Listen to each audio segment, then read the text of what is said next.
The stars were calm. The night sky over Earth looked normal, peaceful, silent, beautiful. But that peace ended on a quiet Tuesday. At first, people saw it from Mars. A dark shape appeared in the sky above the red planet. It moved slowly, like a mountain floating in space. Scientists thought it was just an asteroid. They were wrong. The shape didn't spin like a rock. It held its position above Mars like it was watching. Then Earth's deep space telescopes picked it up. It wasn't one object, it was many. Ships. Thousands of them. Not human ships. "Are we being visited?" asked one news reporter. "No," said the military. "We are being invaded." All around the world, emergency lights turned red. Command centers became active. Satellites focused on the incoming fleet. The alien ships were huge, some larger than Earth cities. They had no markings, no flags, no signals. Then a message arrived. It didn't come through radio. It appeared on every screen, TVs, phones, even old computers that weren't connected to anything. The message was not in words, it was a picture. It showed Earth on fire. Then came the sound. A deep voice, mechanical and cold. "Submit or be erased." People screamed. Some prayed. Others prepared. The United Nations called an emergency meeting, but leaders knew the truth. There was no time for talk. The invaders were already moving closer. From Jupiter's orbit, the alien ships began to spread like black clouds. Their path was clear, straight toward Earth. General Elena Kovac stood inside Earth's Global Defense Command. She had trained for years, but not for this. No one had. "We have 7 days," she said. Maybe less. Around her, screens showed data from the incoming fleet. Heat signatures, energy spikes, weapon scans. One officer whispered, "They could destroy us before we even launch a missile." But General Kovac was not afraid. She looked at the giant screen showing Earth. "We won't die quietly," she said. "We are humans. We fight." While the governments planned, something strange happened in orbit. A scout ship, a small alien vessel, broke formation and flew alone toward Earth. It moved faster than any human ship could. Defense satellites tracked it, but couldn't stop. The ship entered Earth's atmosphere. People on the ground saw it streak across the sky like a falling star. But it didn't crash. It hovered over New York City. Police, military jets, even drones approached it. The ship ignored them. It simply stayed there, watching. Then, in one bright flash, it vanished. No explosion. No sound. It just disappeared. Hours later, fragments began falling from the sky. Shards of alien metal hit buildings, streets, rivers. Some were still glowing. Scientists recovered the pieces. "It exploded from the inside," one said. "Like something destroyed it." No one admitted it, but everyone wondered, did someone fight back? Did Earth just kill an alien? In a hidden base under the Rocky Mountains, a team of Black Ops engineers studied the alien metal. It wasn't like anything on the periodic table. It moved on its own. It resisted every tool, every scan. But one thing was clear. The metal had burn marks, and those burns matched only one known weapon. The new railgun fired from a classified satellite. Someone had pulled the trigger. The president called General Kovac.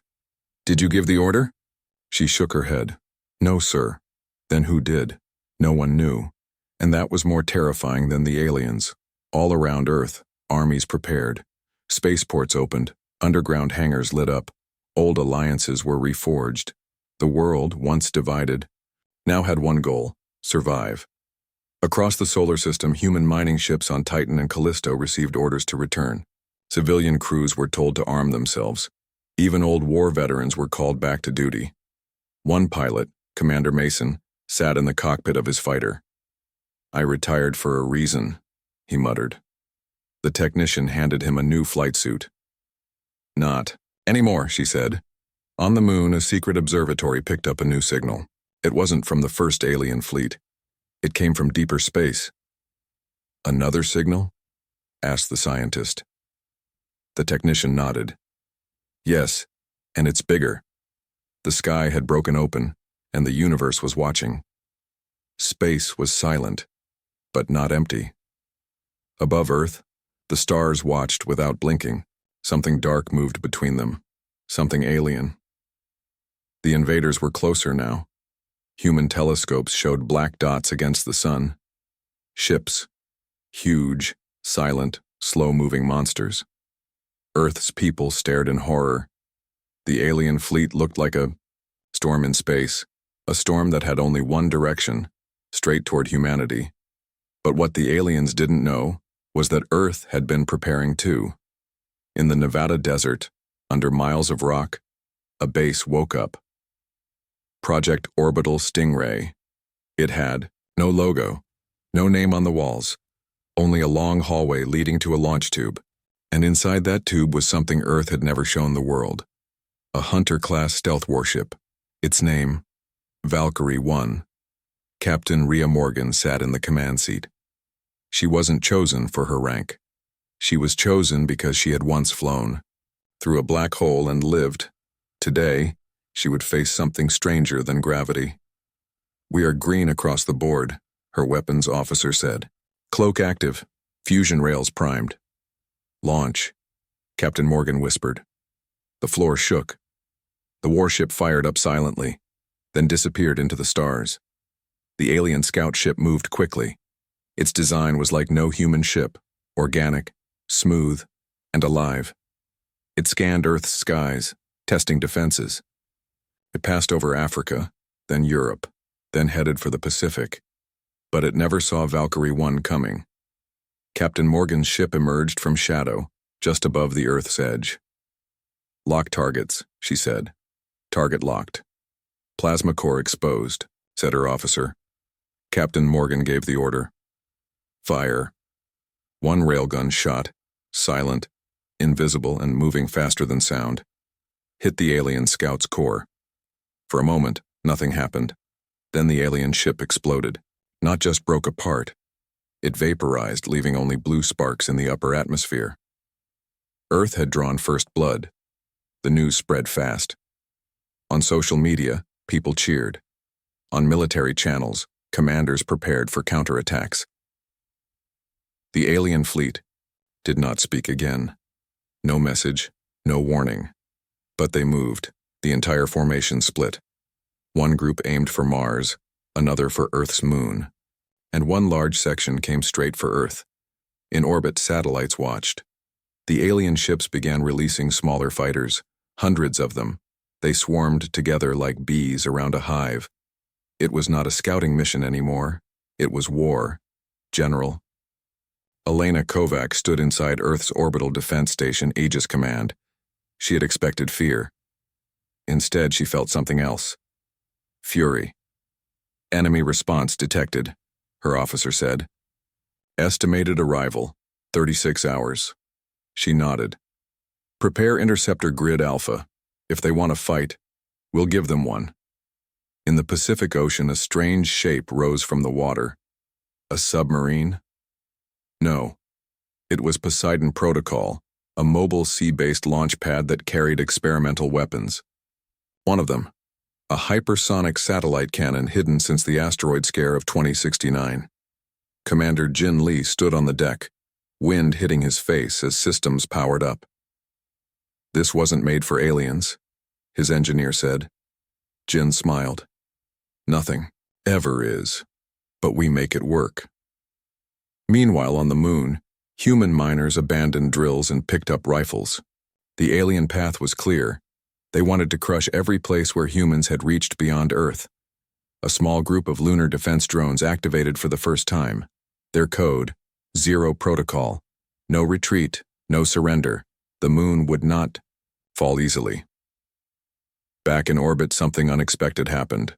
One of the alien ships broke off from the group. It turned around.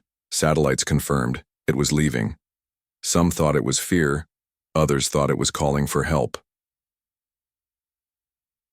Inside Valkyrie 1, Captain Morgan didn't wait to find out. "Follow it," she said. Her warship chased the alien vessel into the darkness of space. But what they found next shocked everyone. The fleeing alien ship reached the edge of the solar system and sent a signal. Not to another ship, but to a portal. A wormhole opened, a perfect black circle spinning with energy, and from it, something massive began to emerge. Captain Morgan whispered, "That is not a ship. It was alive. A creature as big as Earth's moon, covered in armor, glowing with stars inside its body. The alien fleet had just been the opening act. Earth had only scratched the surface of the real threat." General Kovacs received the footage. She stared at the creature, her fists tight. "Enough," she said. "No, more hiding." She activated a red key and placed it into a terminal. Authorization granted. Activate Black Sky Protocol. Across Earth, old weapons powered up, space stations reawakened, orbital cannons charged. Human warships rose from secret hangars. Humanity had shown mercy before, but now it would show fury. Mars was bleeding. From orbit, the red planet looked darker. Its surface burned with fire trails and smoke. Explosions flashed across the Martian skies like lightning storms. But there was no thunder, only silence and death. The aliens had come, and they were not here to talk. Colonel Isaac Voss had trained on Mars for 5 years. He knew every crater, every ridge, every tunnel, but nothing had prepared him for this. Outside the command dome, alien machines crawled over the rocky plains. They didn't walk, they slid like shadows with teeth. Their weapons didn't fire bullets or lasers. They used sound sharp and violent that melted steel and shattered helmets. "Hold the line," Voss shouted, firing from behind a crater. While Martian Marines fought bravely, railguns cracked, drones screamed overhead. Human mechs, tall, walking tanks, marched forward. But the aliens kept coming. They didn't scream. They didn't talk. They only hunted. In orbit above Mars, 2 human warships, Resolute and Argus, tried to support the ground troops. "Enemy vessels inbound," shouted the tactical officer aboard Resolute. Alien fighter swarms filled the space between the ships. They moved like living blades cutting through Earth's smaller defense drones. Captain Lin took a deep breath. "Target Central Mothership. Ignore the fighters. We take out their brain. They fall apart." "Understood." Resolute fired its main cannon. A blinding beam of plasma shot through the dark. It hit the alien mothership square in the chest. The alien ship didn't explode. It opened. Like a flower, its armor peeled back, revealing something biological. Beating. Glowing. Captain Lin's eyes widened. "It's alive." Too late. The alien ship screamed. Not a sound, but a wave of pressure that knocked out power across Argus and nearly crushed Resolute's hull. For the first time, humanity realized the truth. These were not machines. They were engineered beasts, alive, angry, and built for war. Back on the surface, Colonel Voss watched as a Martian mech grabbed an alien crawler and crushed it with both arms, just before being impaled by a glowing alien spike from underground. "Fall back," Voss yelled. "To the dust line." His soldiers ran through red fog and falling ash. The Martian sky turned orange as alien drop pods crashed down like meteors. But then, help came, from the sky. A sound like thunder cracked above. Then something pierced the clouds. Valkyrie 1. Captain Rhea Morgan's warship descended through the Martian atmosphere, engines burning, weapons locked. "Permission to enter the party?" she said over the comm. Colonel Voss grinned. "Permission granted." The warship rained fire from above, rail rounds, shock torpedoes, and EMP pulses that fried enemy crawlers instantly. Alien creatures scattered, confused. They weren't used to resistance, they weren't used to pain. Voss looked up at the black shape roaring overhead. "For the first time," he whispered, "they know fear." At the Martian Capitol Dome, Arja Prime, thousands of civilians hid underground. Above them, alien claws scraped at the dome's walls. Cracks spread across the thick glass. In the control tower, A young engineer, Sarah O'Neill, held a device in her hands. Not a weapon, a signal booster. She connected it to the emergency network. Come on, send. She triggered the beacon. A signal bounced across space, back to Earth. A voice message. Mars is falling. Send the Titan. Earth received the message. General Kovacs looked at the screen. Do it, she said. A technician stared. Are you sure, ma'am? Titan hasn't been tested. I don't care. Mars needs it now. Inside a secret base buried. Beneath the Himalayas, a launch system activated. From under layers of snow and stone, Titan-class dreadnought Odin emerged. Humanity's largest warship, built in silence. Powered by a star-core engine, the ship launched with a sonic boom that echoed across Asia. Estimated arrival at Mars, 4 hours. Until then, Mars had to survive on its own. Colonel Voss and Captain Morgan regrouped near Olympus Mons, the tallest mountain in the solar system. The aliens were pushing hard and human lines were breaking. Voss looked at the ridge. If they get past this point, they reach the civilians. Morgan nodded. Then they don't get past. Together, they planned the final stand. With soldiers, engineers, mechs, drones, and the last of the Martian defense missiles, they turned the ridge into a trap. When the alien horde came, they were met with fury. Explosives buried in the sand detonated. Shards of shrapnel tore through enemy creatures. Drones dropped napalm and sonic charges. Human mechs charged into close combat, fists glowing with plasma heat. The ridge became a wall of fire, and the aliens began to retreat. Just then, the clouds above Mars broke apart. A shadow fell over the battlefield. A shape so large it blocked the sun. Titan Odin had arrived. Its cannons lit up the sky. Its engines roared. And its voice, yes, the ship had a voice, echoed across all channels. Mars will not fall. Humanity stands. The alien fleet turned. They fled. For the first time, they had lost a battle. But the war was far from over. The sky over Earth turned black. But it wasn't night. It was the alien mothership, a shadow so large it blocked out the moon. Birds stopped flying. Radios went silent. Tides shifted. The oceans themselves seemed to hold their breath. Humanity had won on Mars. Now the real war had come home. General Elena Kovacs stood in Earth's orbital defense station staring at the screen. Is that a ship? One officer asked, voice trembling. No, she said coldly. That's a fortress. The alien mothership didn't look like a machine. It looked like a piece of the void had come alive. Its hull was covered in shifting patterns glowing like stars trapped in a black sea. It didn't send a message. It simply opened. 1,000 smaller ships poured out, spreading across the sky, like a dark swarm. Then the first strikes began. In New York, a glowing beam cut straight through the skyline, slicing buildings like paper. Skyscrapers fell. People screamed. Fires erupted in every direction. In Tokyo, alien drones dropped from the sky and tore through defense systems like paper. In Lagos, a pulse wave knocked out all power. No lights, no internet, just darkness, and the sound of approaching metal. Across the planet, the invasion began.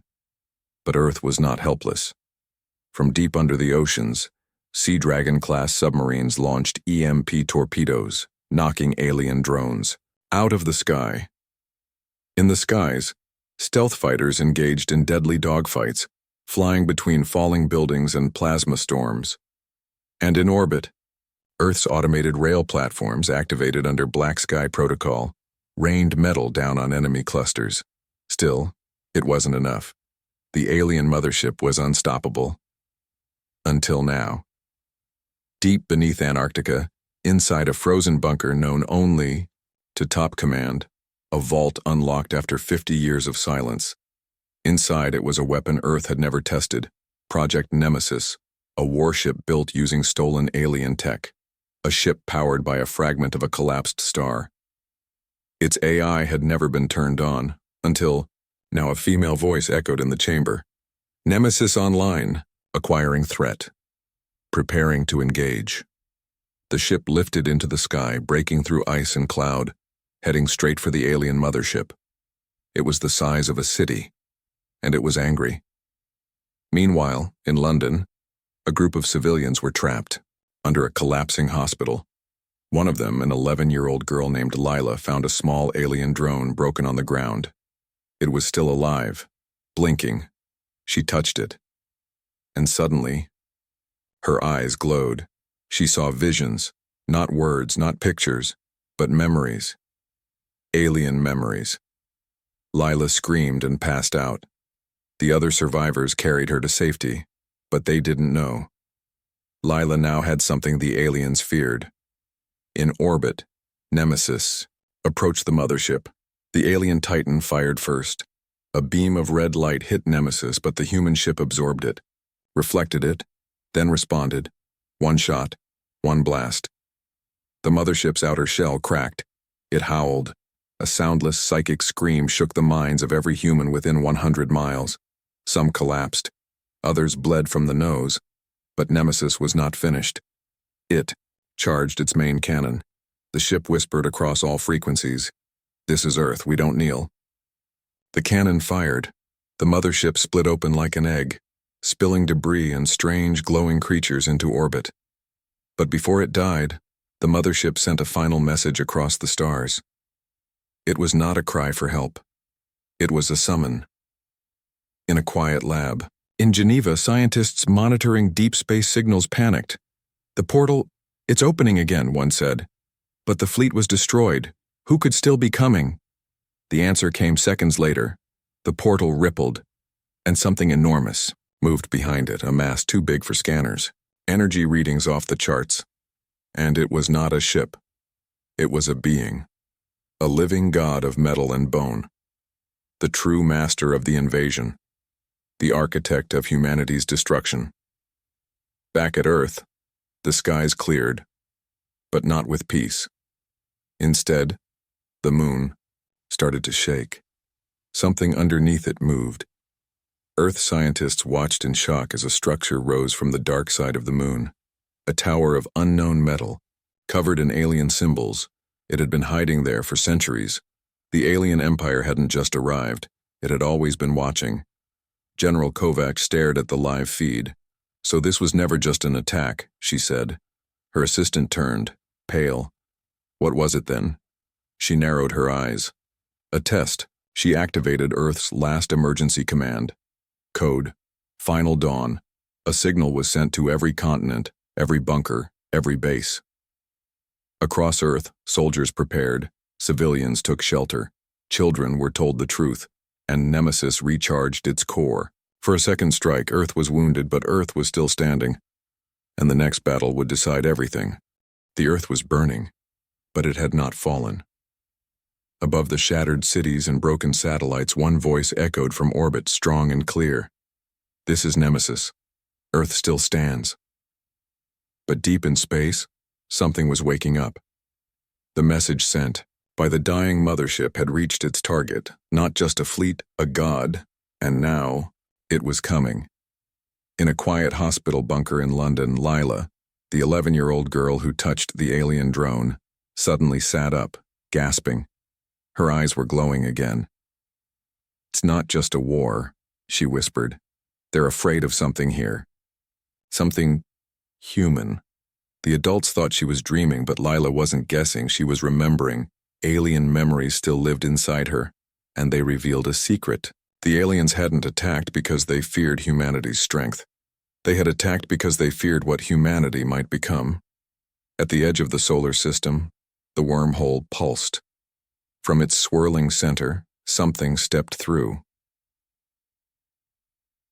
Not a ship, a being of impossible size, half metal, half living matter, surrounded by orbiting rings of machines. Its name, in the alien tongue, meant the final one. It had destroyed civilizations before, burned stars, shattered moons. Now, it had one target. Earth. General Kovac was already preparing Earth's final defense line, Project Colossus. "Is it ready?" she asked the technician. "Barely." he replied. Inside a deep base buried under Mount Everest, a machine slept. It was not a ship, not a tank, not a missile. It was a living mech, designed from alien tech and human genius, a war avatar meant to be piloted by only one person. It was waiting. And somewhere in orbit, Nemesis AI spoke again. I have scanned the being. We cannot kill it.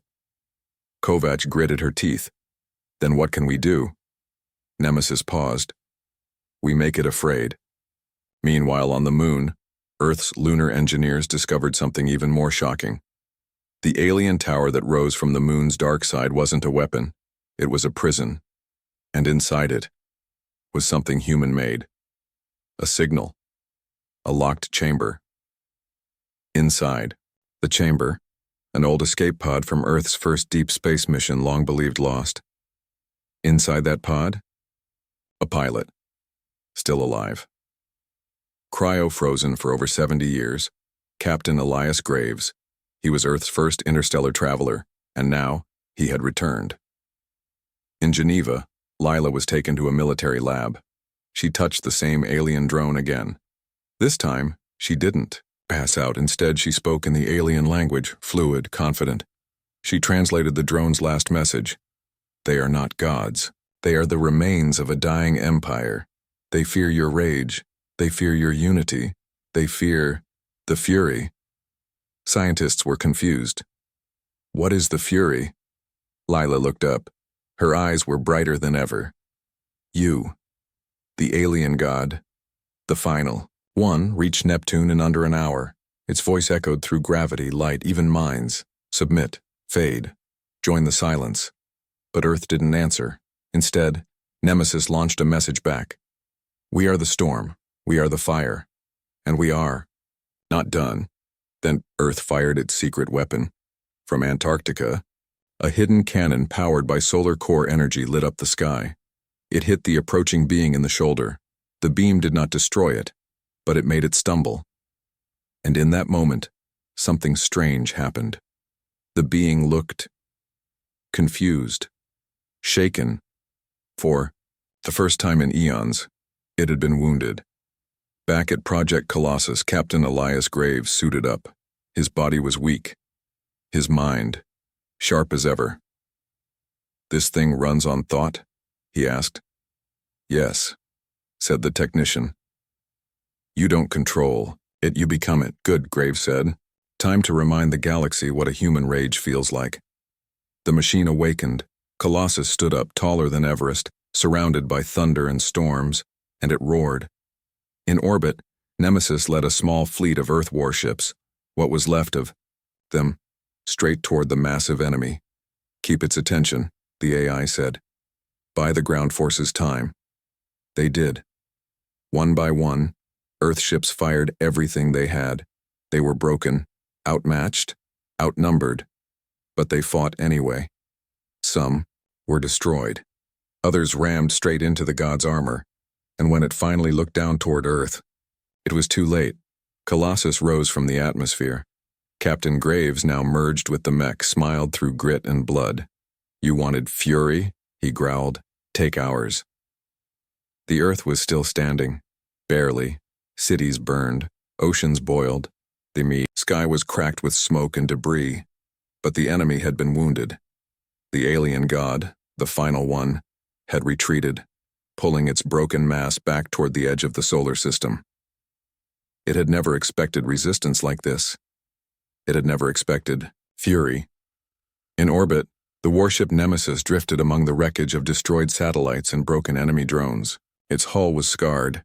Its power core flickered, but its voice was calm. Target in retreat. Window to pursue is now open.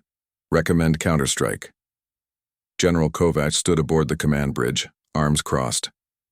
We follow it, she said. Oh, the way home. At Earth's secret launch base in Siberia, the largest human fleet ever assembled was being readied. Every surviving warship, every drone swarm, experimental cruisers that had never seen combat. AI-powered fighters, piloted by ghosts of old human minds uploaded after death, and at the center of it all, Colossus, the living war mech now permanently linked to Captain Elias Graves. "I don't care where they're hiding," he said. "We ended out there." Before departure, something unexpected happened.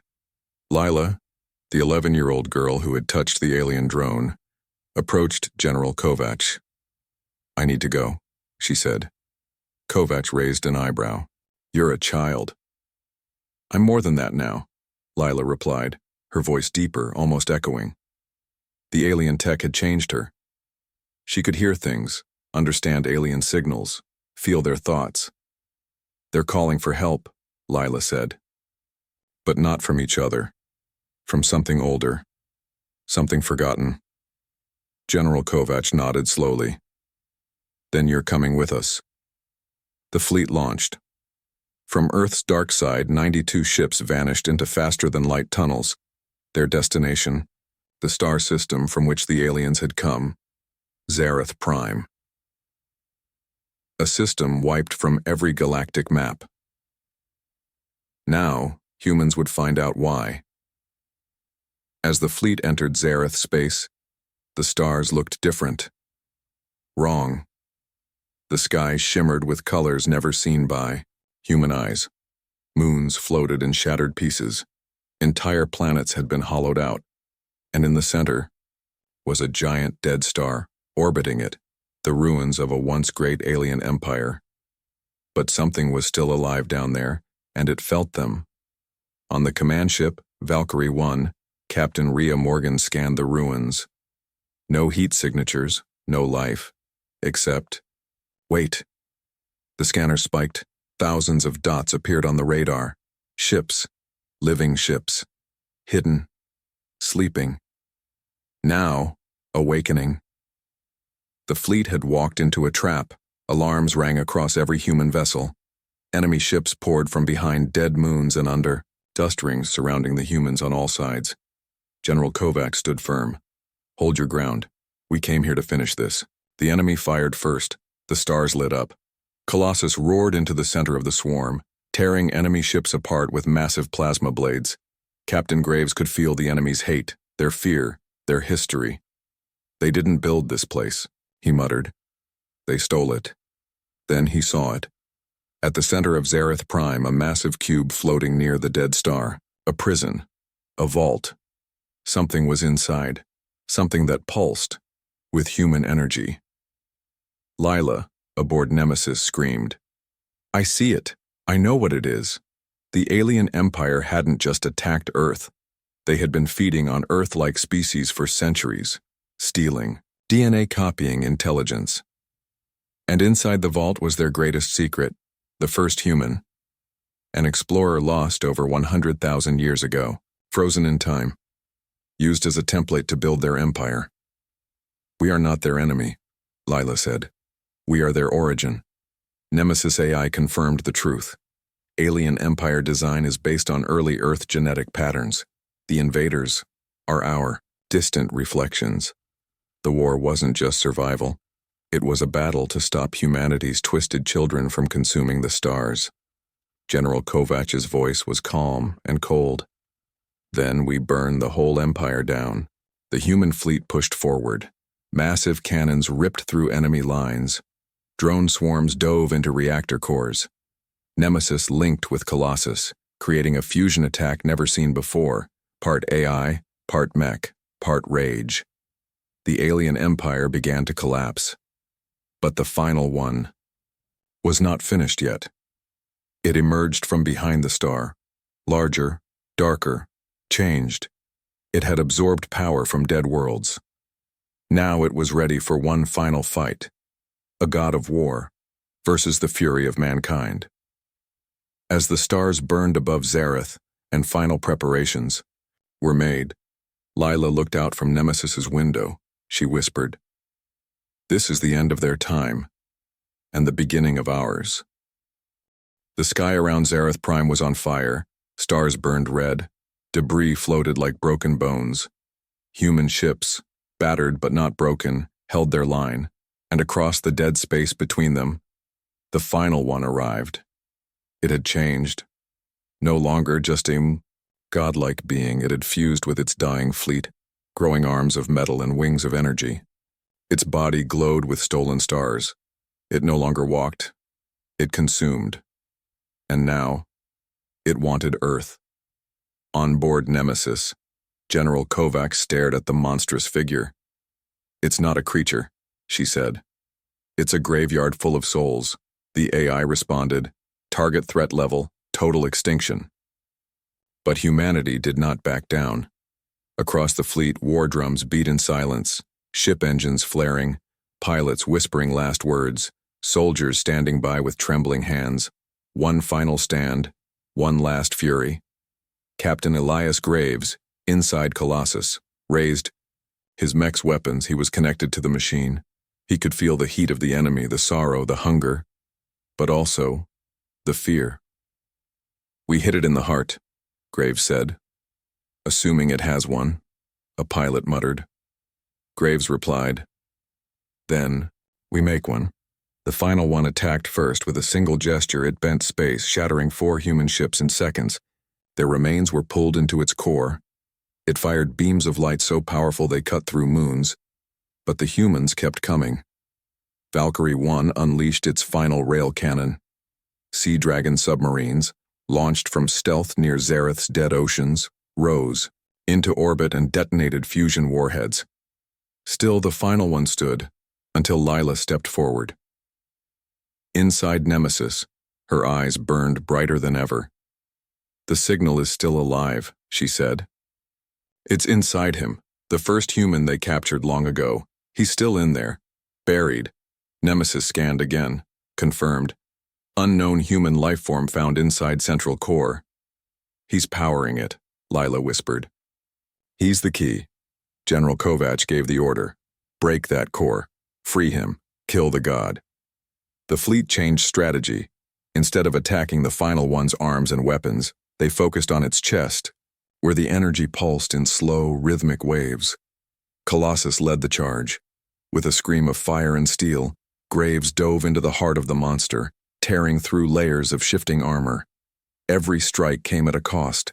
Alien tentacles stabbed into the mech, pulling off armor, breaking weapons. But Colossus pushed through, until finally, it reached the core. A glowing sphere, protected by energy shields, and inside, a man, still alive, frozen, eyes wide open. Captain Graves didn't hesitate. He sent all power to the mech's arms and punched through the sphere. The core cracked. The energy that powered the god began to fail. The final one screamed. Space itself rippled with the sound. Enemy ships stopped. They began to fall apart. The god was dying, but it wouldn't die quietly. It grabbed Colossus and pulled it close, preparing to crush it in one final act of vengeance. There was only one choice left. "This is Graves," he said across all comms. "It's gonna take both of us." He activated overdrive mode. Colossus began to melt from the inside, its fusion core turning unstable. "This is humanity's rage," he said. "Burn with it." With one last command, he triggered self-detonation. The core exploded. A silent flash lit the system like a second sun. The final one vanished, ripped apart in every direction. The war god had fallen. Captain Elias Graves was gone, but his name would never be forgotten. Silence followed. The battlefield was still. Human ships floated in orbit waiting. Then, the AI Nemesis whispered, "Enemy signal lost. Core destroyed. Victory confirmed." Cheers erupted across the fleet. Earth had done the impossible. They had killed a god. 1 week later, the human fleet returned home. Their ships burned, their soldiers tired, but their heads held high. They had not only survived, they had changed the galaxy forever. Lila stood at the edge of Earth's orbit watching the stars. "The galaxy doesn't know who we are," she said. "They forgot." She looked at the glowing Earth below. "Now they'll remember." A monument was built in orbit, where Colossus had fallen, etched in steel. Here stood humanity, not to conquer stars, but to remind them we are never to be conquered. And far away, in the dark corners of other galaxies, alien races received the final message sent by Nemesis. "To all who watched Earth in silence, and we are done being quiet. We are the Fury. We are humanity."